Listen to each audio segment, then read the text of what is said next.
the whole book itself, The Dark Between the Twilight, it's part memoir, part horror book, part inspirational book, all to put together. I wanted to write something that uses like the general experiences and experiences of my own life to kind of teach people how to be more brave, because I think we only could be our best selves when we're being courageous, right? Right. And a lot of that courage comes through vulnerability, the willingness to be vulnerable, to create the possibility, because the things that are the most personal that we hide from the world are actually the things that are most universal. It's also the things that everybody else is also feeling, but nobody is thinking. Mm-hmm. So when you really want to make a connection with others, you have to really expose the shit that you're hiding. Damn. You know what I'm saying? And then people be like, yo, yeah, that happened to me. Yo, yeah, I was feeling the same thing. Yo, da, da, da, da, da. And that connects you, because I always say, like, the human spirit and the consciousness that we all share, it's kind of like an iceberg. So, like, you out in the Arctic, you see all these different icebergs at the surface of the water. Yeah. But when an iceberg is kind of like a pyramid, right? So once you break the surface of the water, you see that it starts to expand out, and they get closer and closer and closer together. And sometimes at the bottom of that, you realize it's just one giant block of ice. Right. Okay. You know what I'm saying? Mm-hmm. And that's how it was like with our experiences as human beings. And in that book, I was trying to show that emotionally. One of the main things that we forget is that abundance is not guaranteed. You know what I'm saying? Especially like for children. Most of the major victims of poverty are children. And as a child that was like temporarily homeless for a while, I looked at that picture, and it brought back a lot of things about when I was hungry. Not to that degree, but a lot of kids be hungry, man. Right. Like, you know what I'm saying? And a lot of times there's a certain apathy. The worst danger we have of losing our humanity is being apathetic.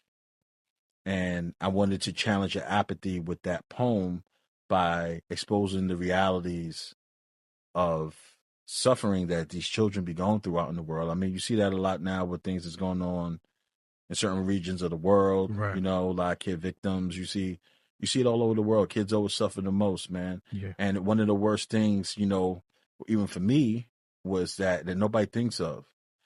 If you're in a place where everybody's hungry, you're not as hungry as when you're in a place where everybody has abundance.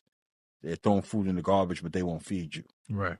So it's worse to be starving in a major city than it is to be starving in a community where everybody's hungry. Right. Yeah. You know what I'm saying? So like there's a certain darkness that settles on you. I wanted people to feel that.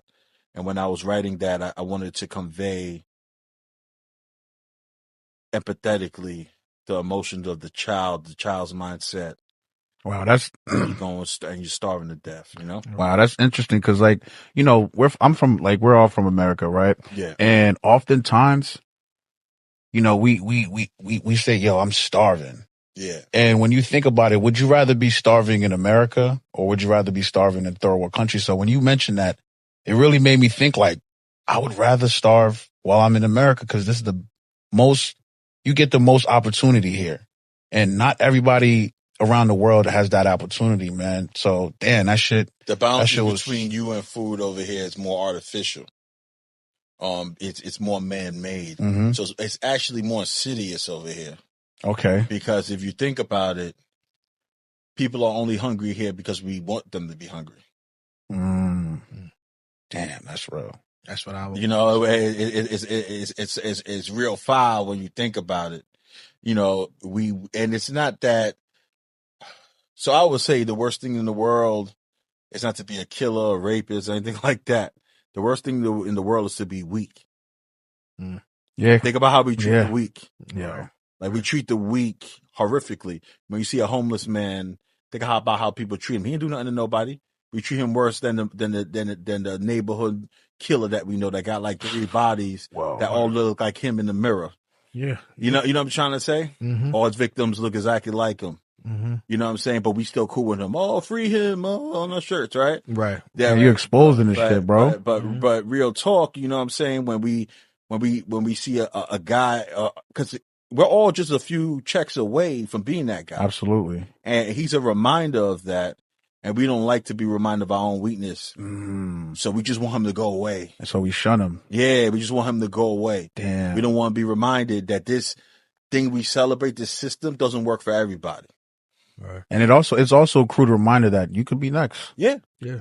You know what I'm saying? Yep. Like, so we shun him. Damn. Wow. Yeah, man. And so these are the things that I think, like, having these perceptions, it expands our capacity for compassion, like courageous compassion. You know what I'm saying? And I think you only could be your best self, like I'm saying, when you're being brave. But to be brave, you got to be willing to open your eyes. Wow. Okay. You know what I'm saying? But, you know, you got to be able to open your eyes, and you got to connect your heart with your head. A lot of times people live just from one to the other, but it's kind of like if the heart is let's say the heart is an engine, and the mind is the frame, right, of the car, right? Basically, you have a dope frame, but if you got a small engine, it's gonna look good, but it's not gonna go too far. Right. But if you have a big engine and a weak frame, it'll fall apart, right? So you want to kind of have them match, and you want a dope frame and a strong engine to really get you far. You know what I'm saying? Wow. So a lot of times it's good to be fully human in your experiences. Right. You know what I'm saying? For better or worse. Feel all the emotions. Don't run from nothing. You're not here to be happy. You're here to be human. You're here to feel everything. Experience it all. Yeah, just and love it all. Sadness, grief. I mean, because that's pain, all of it. That's how you measure life, though, when you think about it, man. Because imagine someone who really haven't experienced life. Did you have you lived? You know what I mean? Like true living is experiencing, like you said, all the emotions, love, heartache, and adversity, betrayal. I mean, the worst type of men in the world, the men who haven't suffered, if you really think about it. Yeah. Right. I've seen people who, you know, cause like I'll be around the block, man. I'm from the hood, but I put myself outside of that a lot. Yeah. So, you know, oftentimes I see those guys who've never been in a situation where they've seen someone hurt, they've seen someone shot, and they cling on to it. They just can't wait to see it. It's like, cause you haven't really understand the course of violence. you really haven't lived it. You don't really know that pain. So from that perspective, it's cool, but really it's painful. There's nothing cool about it. No, it's not. Only the people the people who really want to go to war are just psychopaths and people who haven't been to war before. That's it. Right. Those are the only people. That's the only two. Come home, they don't want to go back. Nope.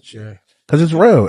Life is real, and people experience way many different things than others, man. And life is coming for all of us. None of us make it out of this alive, right? Right. You know, and the longer you live, the more you're gonna have to watch everything you love change or die. Right.